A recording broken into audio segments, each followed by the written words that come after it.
Okay. Okay. Good evening. We are continuing in the second parak of Bava Metzia. We're in the midst. Well, we started the third parak yesterday.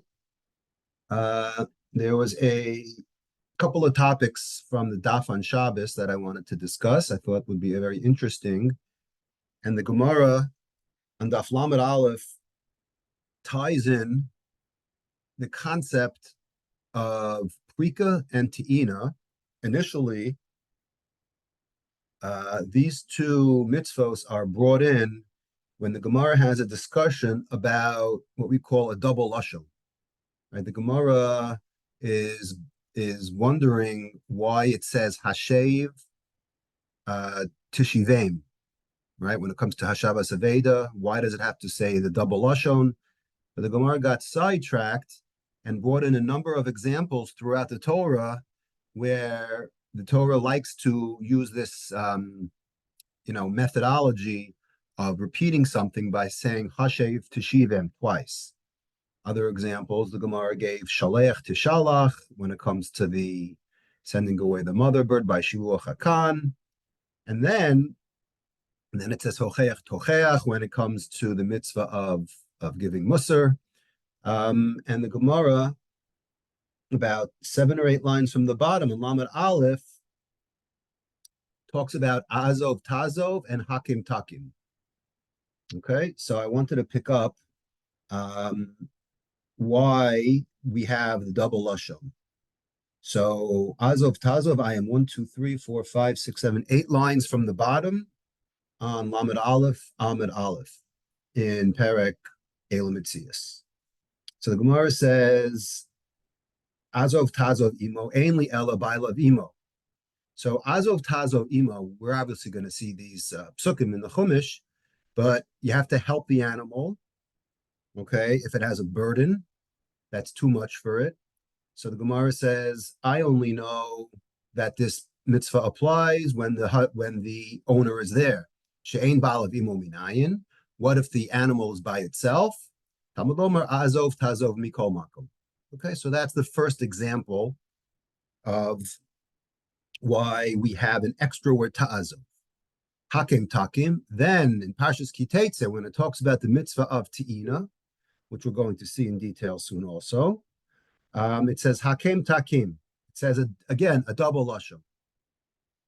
Ainli ela balavimo, the same, right? The same style as we had a minute ago. Shein balavimo minayin. How do we know if the owner is not there?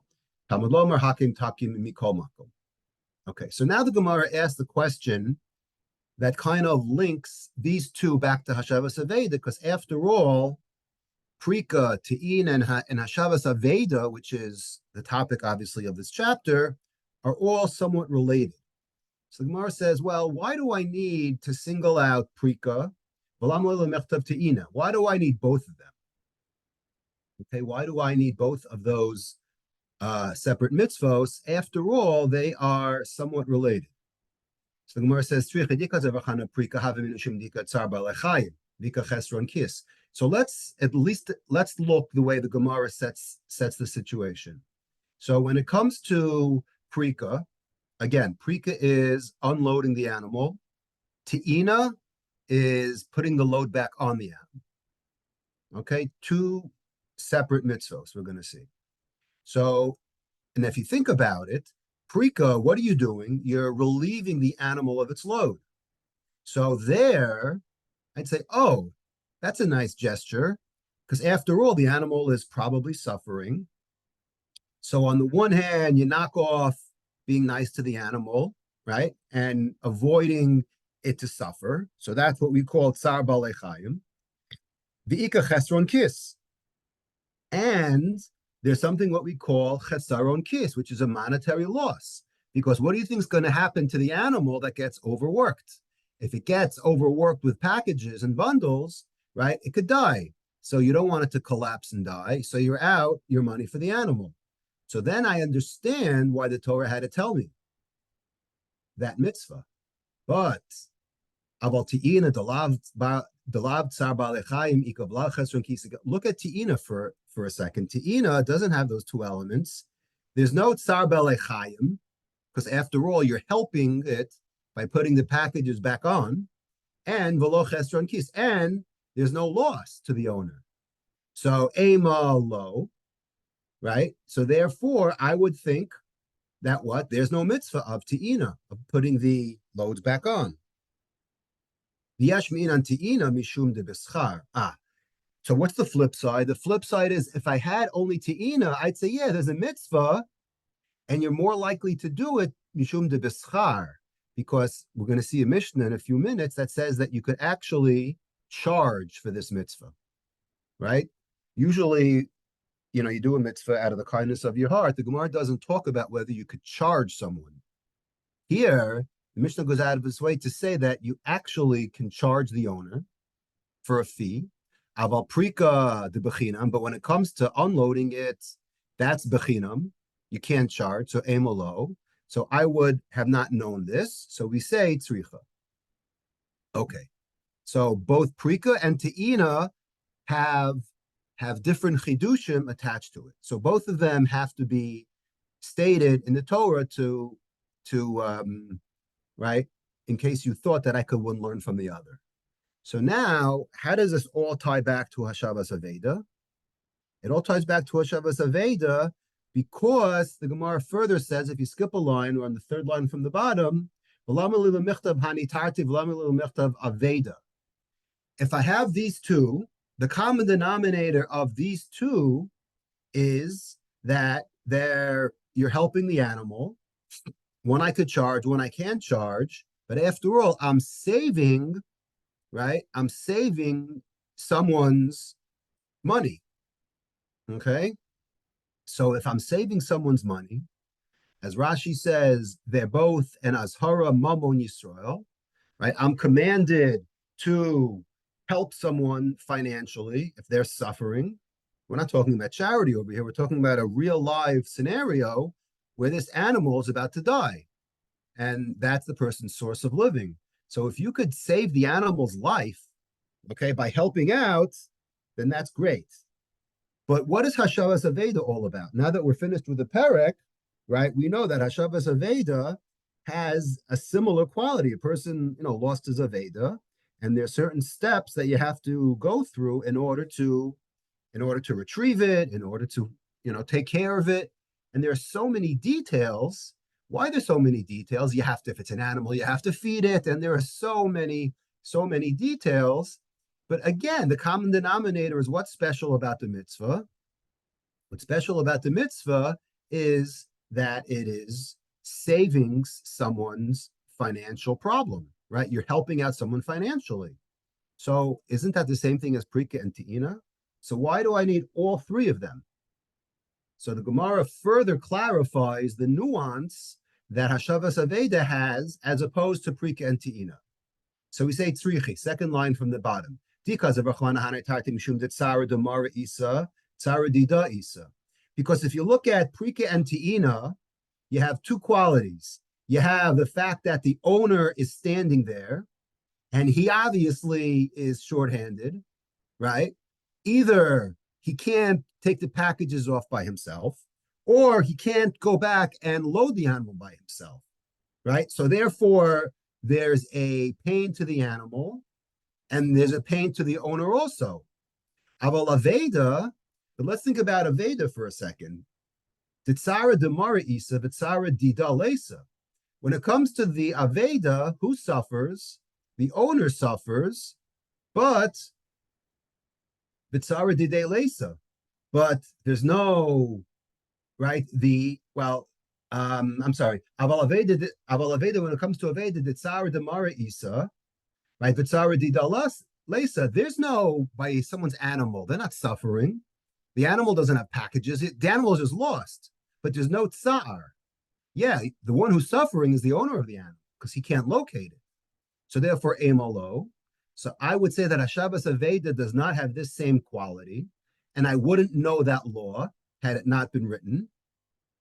By the way, there's an interesting chakira I heard, not a chakira, just one of these questions about if the Torah did not give the mitzvah of Hashavas Aveda, is that something that we would empirically on ourselves, figure out that that's a good thing to do, right? Because it's not a common case where you have, let's say, someone who gives something to someone to watch, right? That's a more established case. Here, he just finds something, right?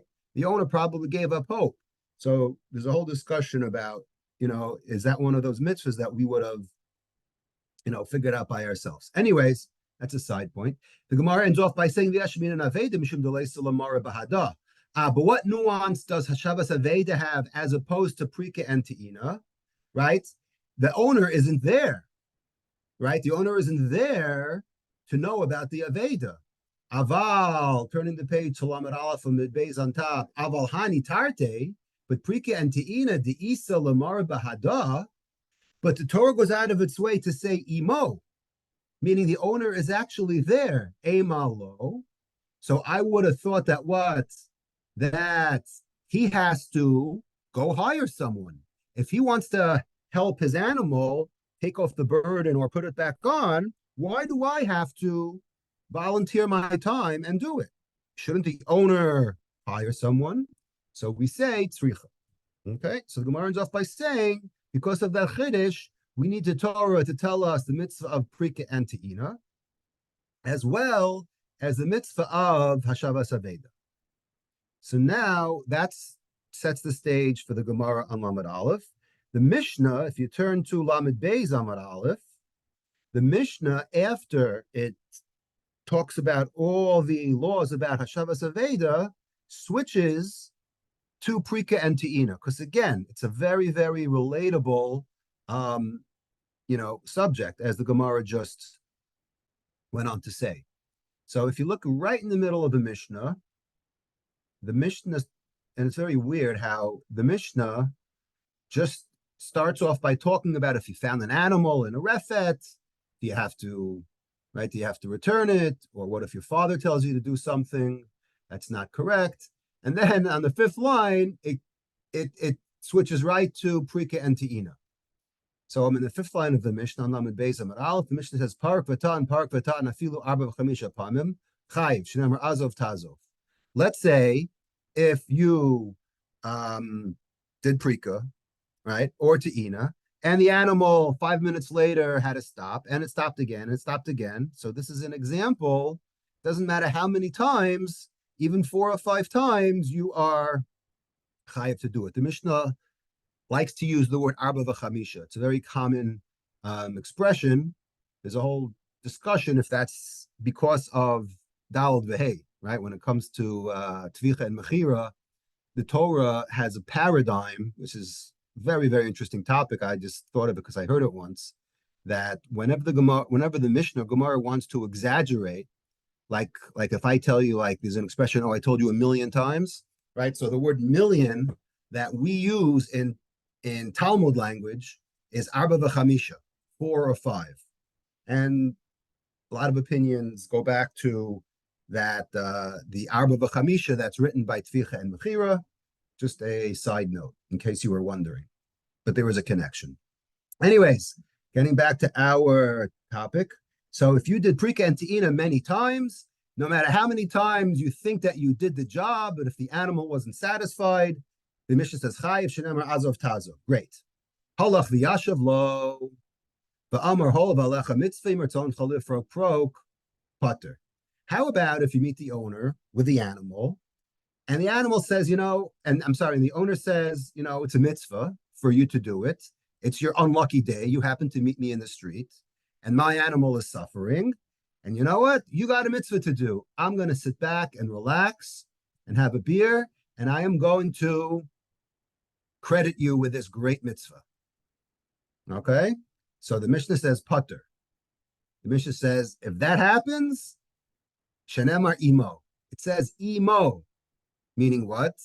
You got to be together with him. Okay? There's a fabulous kliyaka we're going to see together about this word imo. Imhaya zaka nachola, but what if the owner of the animal physically couldn't help because he was old or sick? So then chayiv. Great.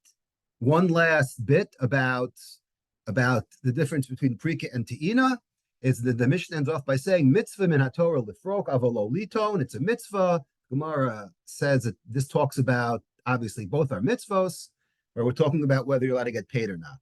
Rab Shimon Omer afliton. Rab Shimon says you could get paid by both. Rabbi Yossi Omer, im haya alav yoser alamaso in zakaklo, if it was way, way, way over capacity, right? Like the suitcases in the airport, if it was way overweight, then that's just unreasonable, right? Ein zakaklo shenemar tachas maso masui sheyachol laman. Okay, that's the Mishnah. So this is the Gemara's understanding, at least, of the concept of Prika and Te'ina. So as we know by now, the first place to look at the source, we're going to go right to the Sefer HaChinuch. Okay, the Sefer HaChinuch is mitzvah number 80. Okay, it appears in Parshas Mishpatim, and the pasuk says, "Ki tira chamor sona'acha rovetz tachat maso, v'chadalta ma'azov lo, azov tazov imo." Okay, we read this pasuk a couple of times in the year, by the way. We're going to be reading it in a few weeks. This is actually the Chol HaMoed, Pesach lady, right? The fourth day of Pesach, or what we call in America the second day of Chol HaMoed. We read Parshas Mishpatim in Kesef Talve. So, again, the pasuk says, "Kitira chamor sona'acha." If you see the chamor of your enemy, rovetz tachat maso, okay, lying underneath its packages, v'chadalta me'azov lo, and you would generally refrain yourself from azov, which we're going to interpret as helping, azov tazov imo. You should definitely help it. So before we get to anything, it's very, very interesting to learn the Rashi on this, because the pasuk starts off by saying ki tire. Now we know there are a lot of different terminologies of the word ki. In fact, if you remember way back in the Gemara in Rosh Hashanah, Daf Gimel, I believe, it says ki mishamesh be'arba lashonos. The word ki, usually in the Torah, 75% of the time I'll say is because. But sometimes the word ki is used for perhaps, or should it happen. And here Rashi goes out of his way, says Rashi, Hare ki mishamish lashon dilma, as in perhaps, or it's possible. Right? Rashi says, Shihuma arba lashonos shel shimush ki v'kol pitrono shema tira chamor rovetz tachat maso v'chadalta me'azov lo bitmia. So here is a very unsung Rashi, very not well-known Rashi, because this is a pasuk that you wouldn't really think, the way I read it first, you wouldn't really think that this is a commandment. I'm sorry, you would think this is a commandment. Very straightforward. Rashi has a different interpretation. Now, the punchline is the same, but the delivery is where he differs than what you would normally think. Meaning, what's Rashi saying? He's saying, Shema tira chamor rovetz tachat maso, meaning, would you perhaps see that would you perhaps see this donkey struggling, right? And he ends off by saying bitmia. Would you actually not help? That's the way Rashi actually reads the pasuk. In a lashon, what we call bitmia, right? Would you actually think for a second that you won't help him? No, of course you have to help him. Okay, that's the way Rashi learned this pasuk. If you look at excuse me, let me just look at my notes for a second. Before we get to the next interpretation, I actually wanted to start off with the Sefer HaChinuch. Actually, no, I'm sorry, I have one more. I have Onkelos. Now, usually we don't talk about Onkelos, because Onkelos 99% of the time takes the pasuk and he translates it the way it is. there's a dozen or so occasions where he actually changes something very subtly, and in one fell swoop, he changes the entire meaning of the pasuk. And I'm going to read the Unclus. So basically says, if you see the donkey that's struggling with its burden, okay, and you think for a moment that you don't want to help him, okay, mishbok tishbok ma'amad libe. Basically, don't abandon the donkey, Unclus says. Abandon your evil thought of not helping him. Tishbok ma delibech alohi b'tefarakimo, right? You should make every effort not to the way we interpret, or Rashi interprets the word azov. You see in Hebrew, azov means two things, right? Tazovoti, right? We hear a lot, means leave me alone. It's the opposite of helping. So it could either mean, and this is an example where you have a word that could mean one way or the opposite, right? Rashi says azov comes from the word help. Onkelos says azov means leave it alone, but leave what alone? Onkelos says leave alone your Yetzer Hara for you not to help him. Now, why would you have a Yetzer Hara not to help him? So this is the part we didn't talk about yet. We just read this very quickly. If you look at the pasuk complicates the commandment by telling you that you're not just seeing an animal, you're seeing the animal of your enemy, right? When we have all these mitzvahs of shiluach hakan and giving tzedakah and helping this, and the Torah doesn't talk about what kind of person the person needs help is. Here is one of the few examples where the Torah goes out of its way to say, not only do we have a concept of helping a person, here you have to help even if it's your enemy. And because we have this weird junction of the actual mitzvah of helping the animal and the owner, and labeling the owner as your enemy, there's some kind of hidden message. And Onkelos, at least I believe, is focusing on, well, he's asking, why does the Torah stick in the part that he's your enemy? Meaning, as we saw, there's a concept of tzar ba'alei chayim. You have to help the animal. It's a nice thing to help the owner, but why the fact that he's my enemy mean anything? So that's why Onkelos seizes this opportunity to say, you know what azov tazov means? It means abandon your Yetzer Hara for you not to help him, because why should I help him? After all, he's my enemy. So I thought that's a really underrated Onkelos. You know, we don't see Onkelos a lot, so I thought that was a great idea. Now, tying back into the Sefer HaChinuch, we're going to jump to Mitzvah 80. Okay, let's read the first paragraph. Mitzvah Perok Masa. Okay, Lahasir HaMasa Me'al HaBehema Sheyaga B'Masa Baderech. The commandment of removing, right, the burden, the packages. So you have to take it off the animal who is struggling in the way. Shenema Kitiras Chamor Sona Acha. Hasona Ze Perusha Yisrael. So the Chinuch answers the first question that we're wondering is, first of all, is this person Jewish or not? I mean, why would you ask if this person is Jewish? Because why would the Torah label someone a sonah? After all, we're not allowed to hate anybody. So if I can't hate someone, how could I describe someone as my sonah if that concept doesn't exist? Right? Great question. So the Chinuch tackles this question. This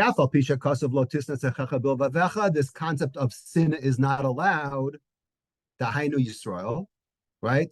The commandment of lotisnas achecha b'levavecha obviously is your ach, is your brother, right? So Amru Chachamim, so he quotes the Gemara in Psachim, she'inyan zehu kagon cherau over avei Rabbi Yachid, v'has rabo v'lo chazer. So, as we're going to see soon, he quotes a famous Gemara at the end of our Psachim that says that what this is talking about is a very, very specific enemy. He's not your enemy because he screwed you on a deal, or because he talks lashon hara about you, or because he's your neighbor and you don't get along. There's a very, very specific situation where you saw a person, okay, commit something, the hisrubo velo chazer, and you warned him against it. You gave him musr. You said it's not permissible. It's not right. This is something that you're doing is not a good thing, and he didn't do tshuva. Shezeh mutar lisnoso. This type of individual, we have I don't want to say commandment per se, but we have we have a right to hate this person. Now, the chinuch continues, Umasha Amar Chamor Lav Dafka Chamor Ela Kol Behema. Okay, it's not just a chamor. There's a whole discussion about why the Torah likes talking about donkeys. Okay, we have this, we know about Pedyon Peter Chamor, right? There's a lot of discussion why the donkey is the chosen animal. Not for now. That's a whole class by itself. It's a common animal. Because donkey is your a run-of-the-mill beast of burden. Uksiv azov tazov imo, klomar azrehu, milashon vaya azvu Yerushalayim shehu milashon chozer. Okay, so let's look at this Gemara in Psachim. It's a Gemara that we haven't seen. We haven't done Psachim yet. If you remember, we started in Yuma, so we're going to get to Psachim in about 5 years or so. So for those who can't wait, I thought it would be a very good opportunity to talk about a very famous Gemara. It's famous because there's a line in this Gemara that is used a lot in the Gemara Welt. And I just wanted to share it with you.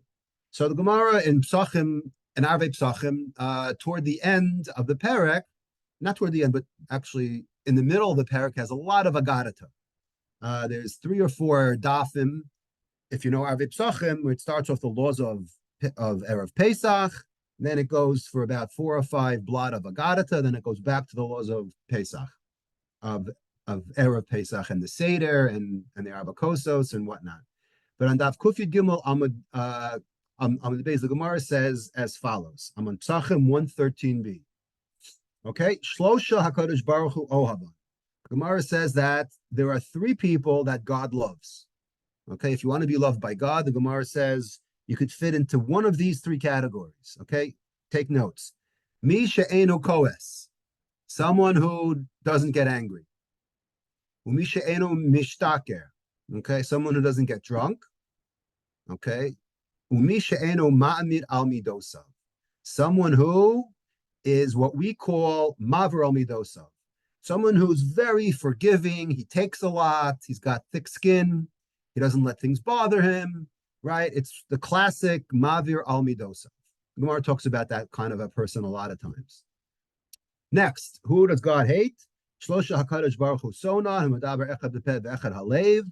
Someone who's a hypocrite. God does not like him. Then the next 2 are a little strange. V'hayodeh edus b'chaver ve'enu me'edlo.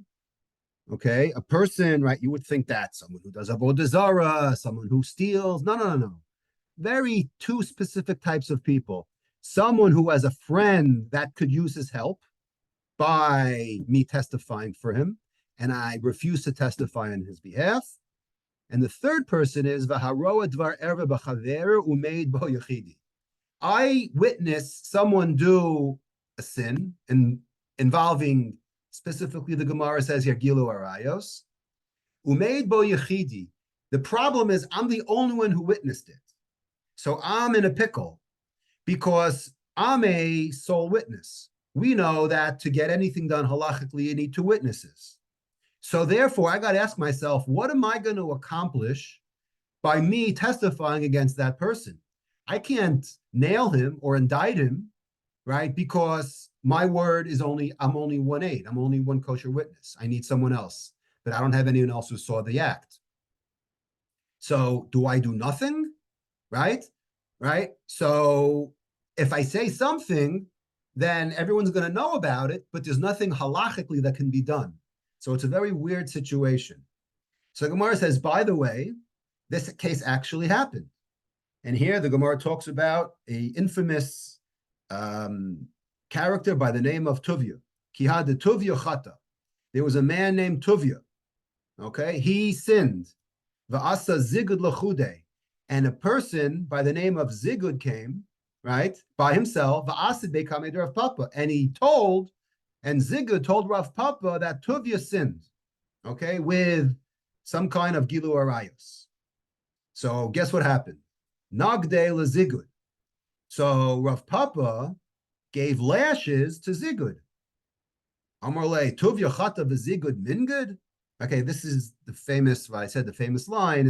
If you're in the Gemara world, you know that there's an expression of any time where you do something to someone and you're the one, right, who gets in trouble, and the troublemaker gets off clean. This is called tuv yachata v'zigud mingud. Okay, you should memorize that for the next time it comes up. So he says, Rav Papa, what are you hitting me for? I didn't sin. So Amarla, yes, you, even though you didn't technically sin, but you came to me, right, with a problem that Tuvia did. And therefore, you're only one witness. The Torah says that one witness doesn't suffice. Yes, we have the concept of Shvuas Eid Echad, that I can make someone else take a shvua based on the testimony of one, but that's about it. I can't do anything else. You came to me solely, without any help, without a second witness. Shem Rabba Almaka Mifkasbe. You know what you did? You were Motzi Shemra. You gave him a bad name. If there was someone else with you, then okay, we could have taken care of Tuvia and put it to bed. But because no one was with you, right, you should have been quiet. So all you did was Motzi Shemra and you gave him a bad name. On that Gemara, the Gemara continues. Again, I'm doing it lengthy because I think it's a very, very interesting topic. So Amar of Shmuel Bar Yitzchak Amarav Mutter Lisnoso, right? Even though I see, and in this case, even though Tuvia, right, was observed by Zigud, but still, right, if I see someone doing a sin, even though I shouldn't testify, it's okay for me to hate him. Very interesting, right? How do you know? So here it is. Here's the connection.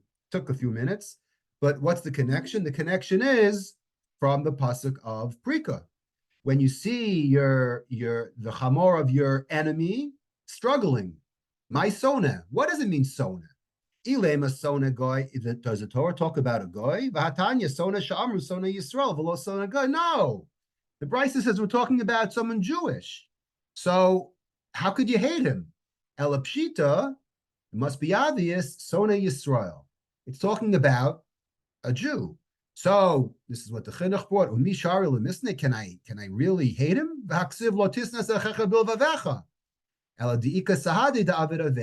You know why you could hate him?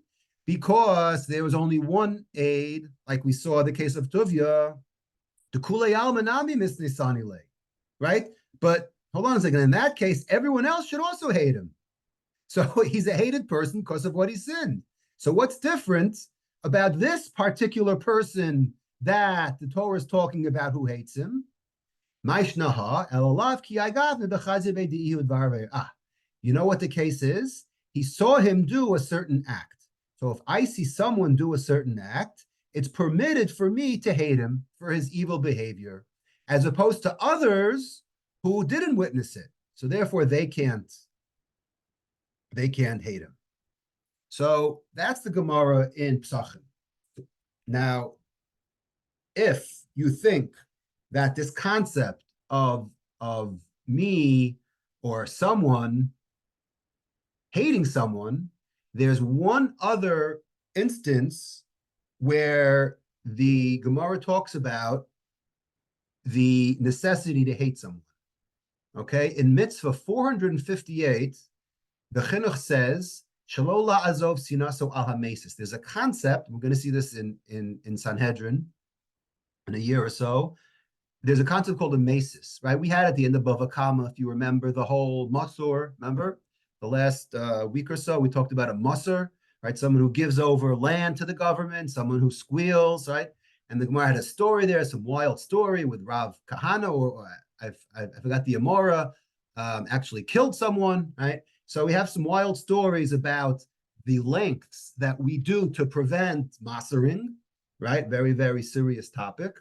So along those lines, right, related to the Musr is actually the Mesis, right? Mesis is someone who incites other people, right? The Gemara says Jesus was a Mesis. That's why he was stoned by the Sanhedrin.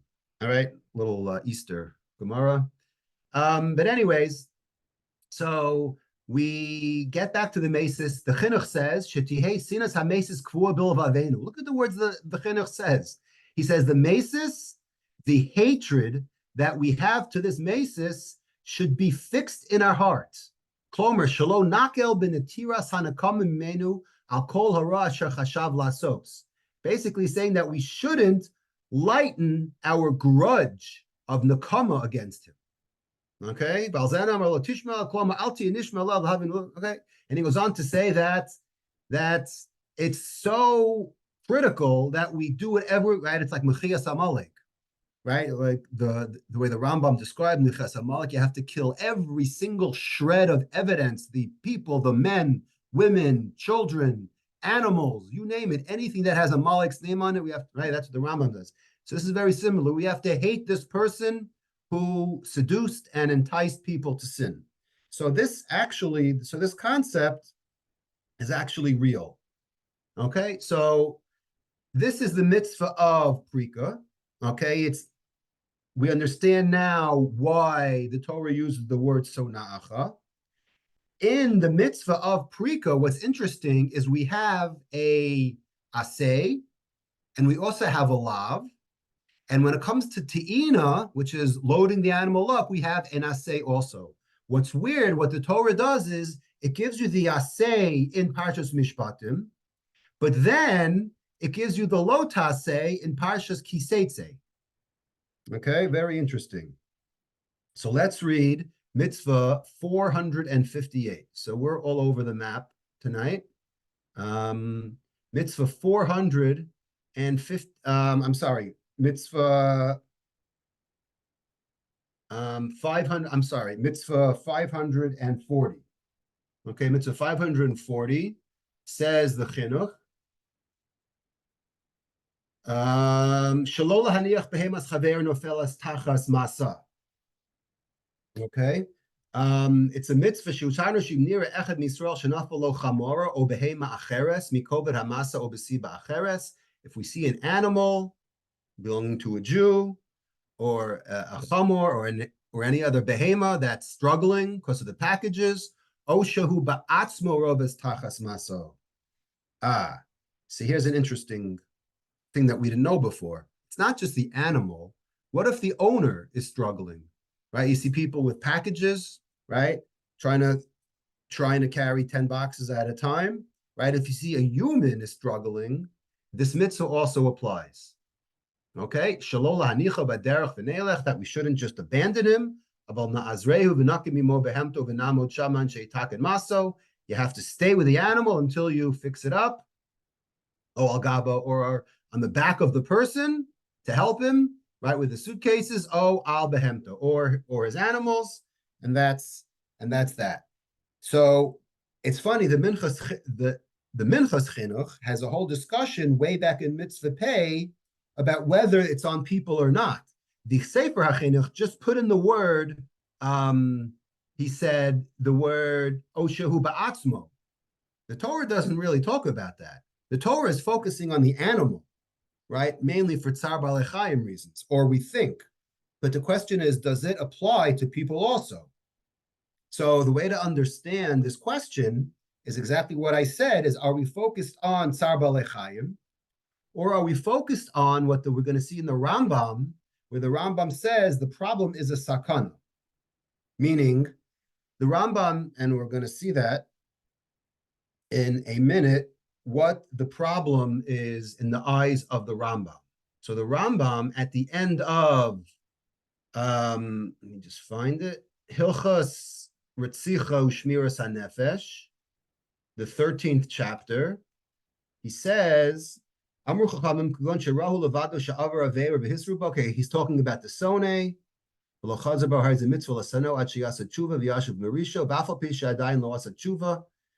So imatza nivhal b'maso. If he saw that there was someone was panicking, right? Because of the load he was carrying, right? Mitzvah liton v'lifrok imo, right? You have to help him unload and or load up. Lo yanichena no talamus. Don't let this person die. Shema yisha bishvil mamono v'yavo lidei sakana. Because what's going to happen, and this is the eyes of the Rambam, right? The Rambam says that we're worried that this person's going to panic, right, from the load that he's going to lose, and he's going to forsake it, and he's going to need money, and he's going to rob someone and or kill them. The Torah hikpida al nafshos Yisrael. So the eyes of the Rambam, he twists this whole thing around and says, forget about tsar balechayim or any pain. We're worried that this person, if he doesn't get help, he's going to lose financially, and he's going to have to rob someone in order to get his money back, and he's going to bring sakana. Okay, v'haTorah hikpida al nafshos Yisrael, and the Torah cares about this, about Jewish people, bein risha'im, bein tzadikim. Okay, so that's the way the Rambam ends. Now, where is this law written? The Rambam places this law of Prika and Te'ina in the book of Hilchos Rotzeach Ushmiras HaNefesh. Okay, now if you're familiar with the Yad HaChazakah, that's all the way at the end, right? It's not in the usual, books that Bava Metzia, Shomrim, Hashavas Aveda is in. And I saw a very, very nice Lamdasha, Rishimas Shiurim, which is Rav Elchanan. He quotes the Rambam, and he says, okay?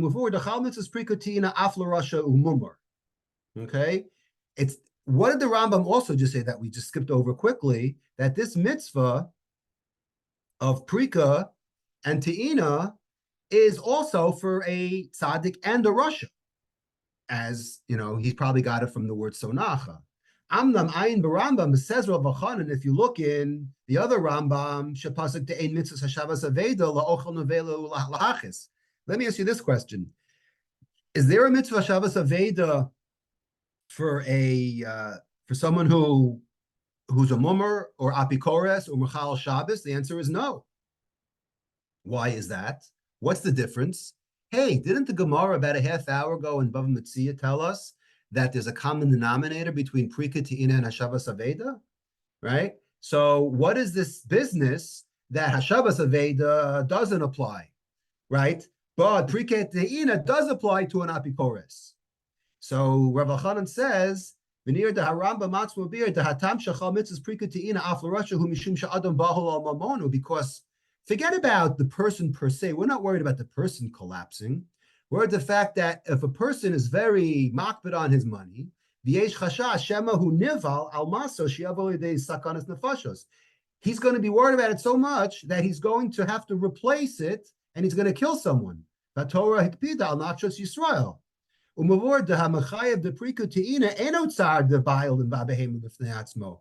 Prika and Te'ina is not focused on the person's pain per se, like we'd call tsar balechayim, right? He's worried more about his financial health than his physical health. So that's why the Rambam says what he says.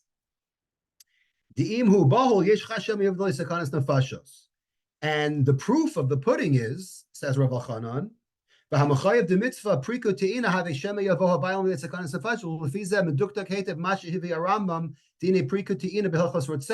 remember what I said a few minutes ago? Where is the law located?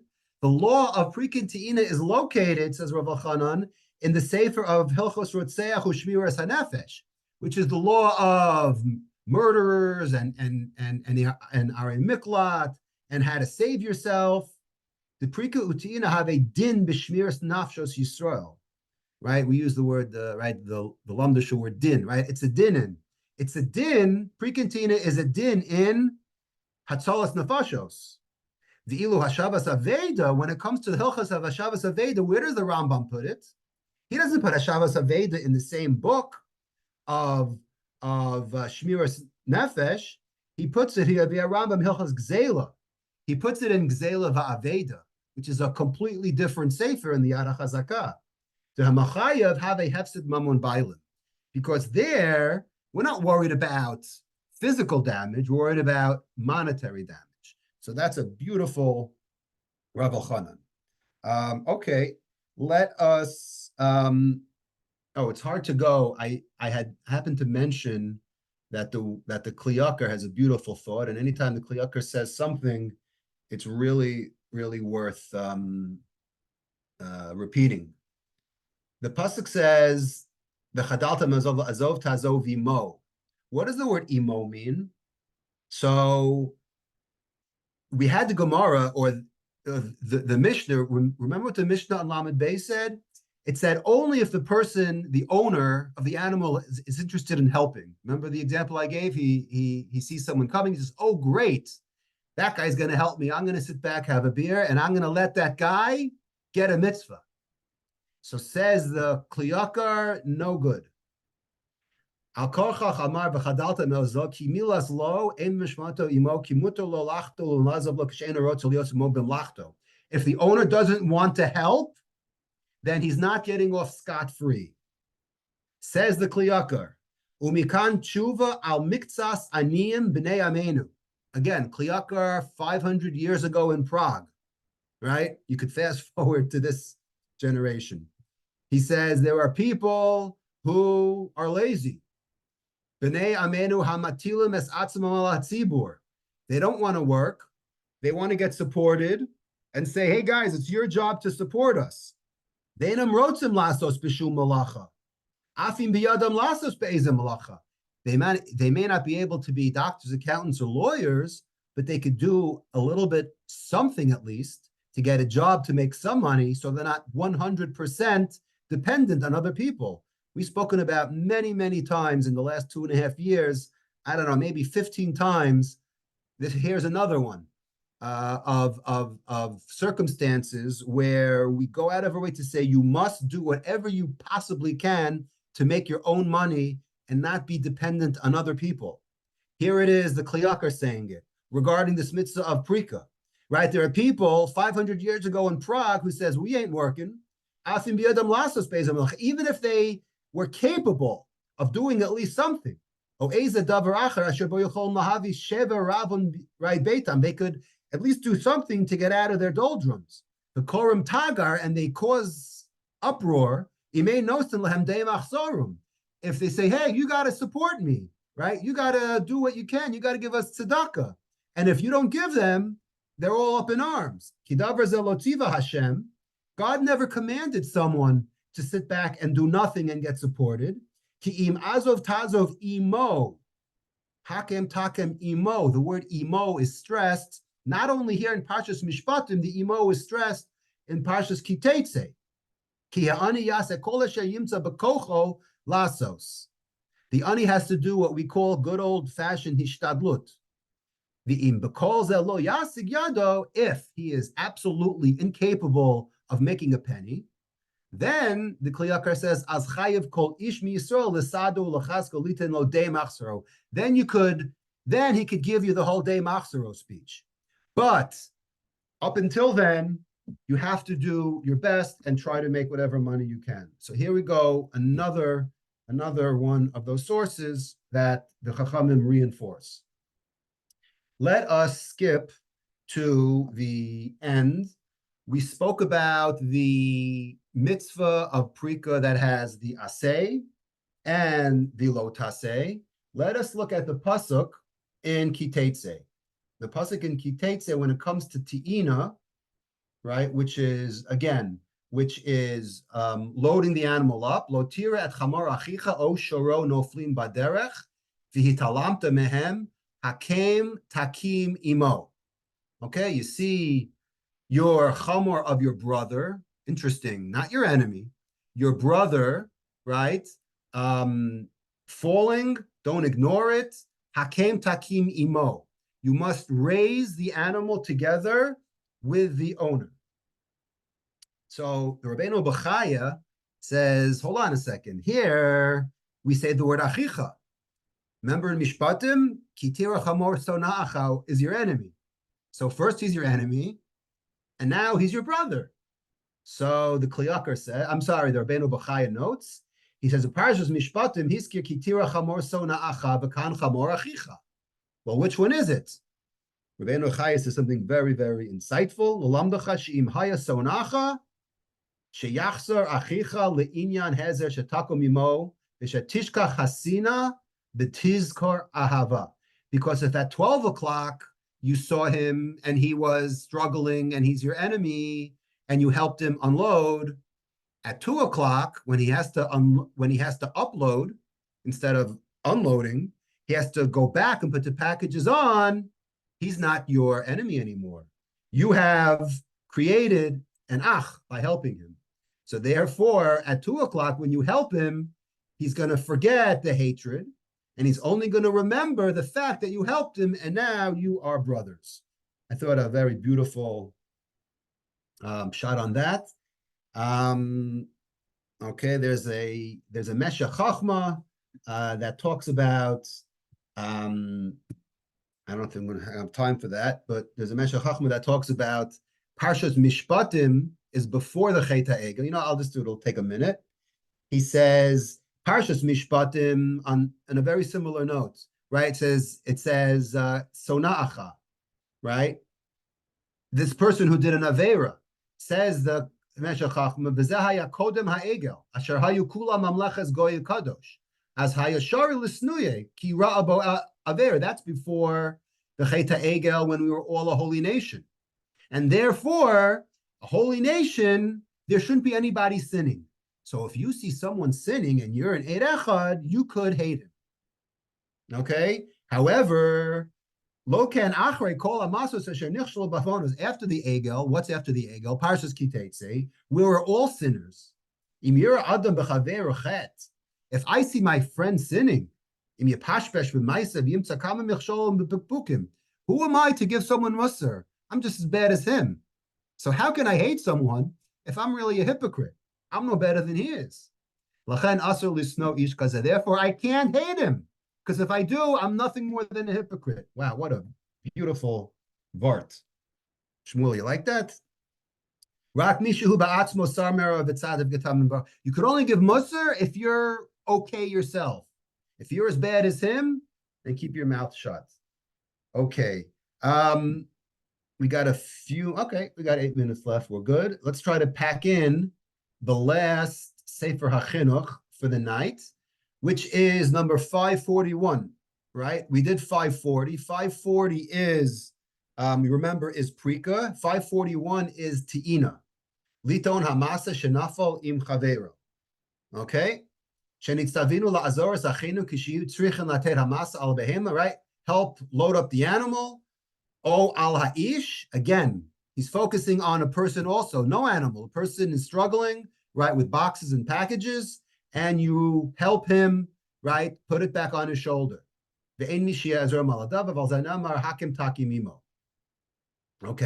so that's what the mitzvah of 541 says. The Netziv on that says something very nice. Let me read the Netziv. He says, Hakim Takim Imo. He brings, the Netziv over here brings down the halach, he brings down the Gemara in Bava Metzia that we saw, that he says, Lafi Sugis HaGemara in Bava Metzia, Ta'am Mitzvahs Prika Uti'ina Mishum Tzar Ba'alei Chayim. Okay?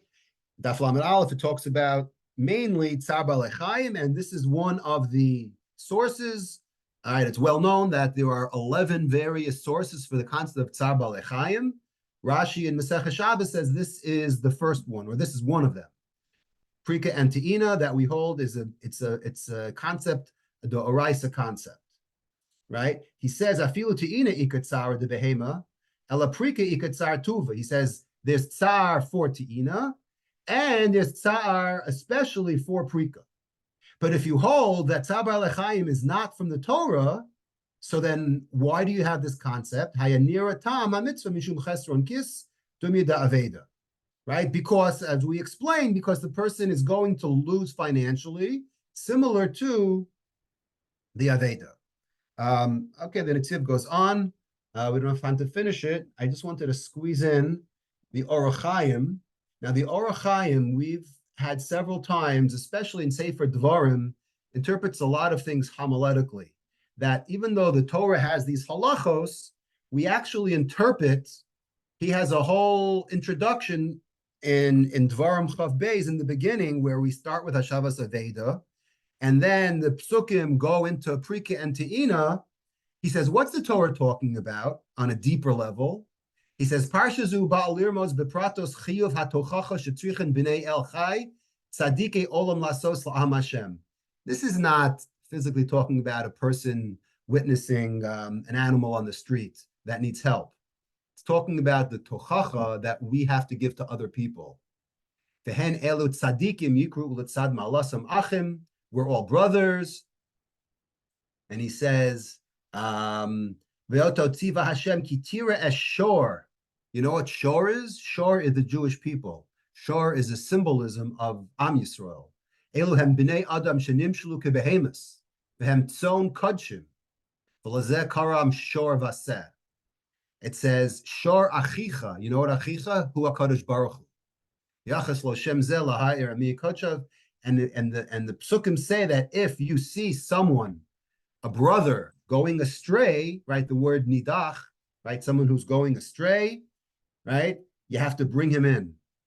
That's what all these psukim, adrosh achicha, v'hashevoso. You know what hashavas aveda is? Yeah, literally means to return a lost object. It says the Orach Chaim, we're on a deeper level. You know what you have to return? You have to return the person's soul. And he, as one could imagine, he obviously speaks about this much more in depth. But where it talks about lo tiresh chamor achicha niskaven b'zeh shelo yomar hatzadik shelo nitztave el al isha nidach baveros. Okay, so that's the Orach Chaim. If you want to look at it, I just wanted to end on. I usually pick something interesting to end. I saw an article. There's an article cited in Sefaria from a book written by Rav Aaron Lichtenstein. The book is called By His Light.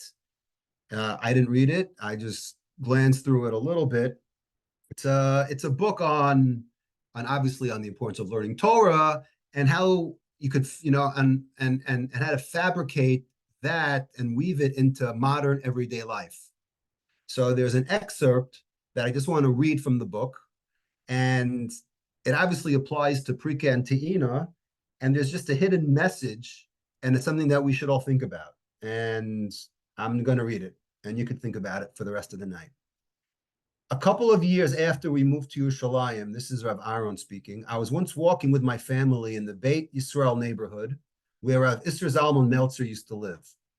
For the most part, it consists of narrow alleys. We came to a corner and found a merchant stuck there with his car. The question came up as to how to help him. It was a clear case of Prika Ute'ina. There were some youngsters there from the neighborhood who, judging by their looks, were probably 10 or 11 years old. They saw that this merchant was not wearing a kippah. So they began a whole pilpul based on the Gemara in Psachim, Kuf Yud Gimel, that we read together, about whether they should help him or not. They said, well, if he walks about without a yarmulke, presumably he doesn't separate Trumas and Maasros, and he's suspect of eating and selling untithed produce, ... I wrote Rav Soloveitchik a letter at that time and told him of the incident. I ended with the comment, quote, children of the same age from our camp would not have known the Gemara, but they would have helped him. My feeling then was, why, Ribbana Shel Olam, must this be our choice? Can't we find children who would have helped him and still know the Gemara? Do we have to choose? I hope not. I believe not. If forced to choose, however, I would have no doubts where my loyalties lie. I prefer that they know less Gemara, but help him. I think this is so deep on so many levels, because sometimes we learn these Gemaras and we come to conclusions, and sometimes we lose the forest, through the trees.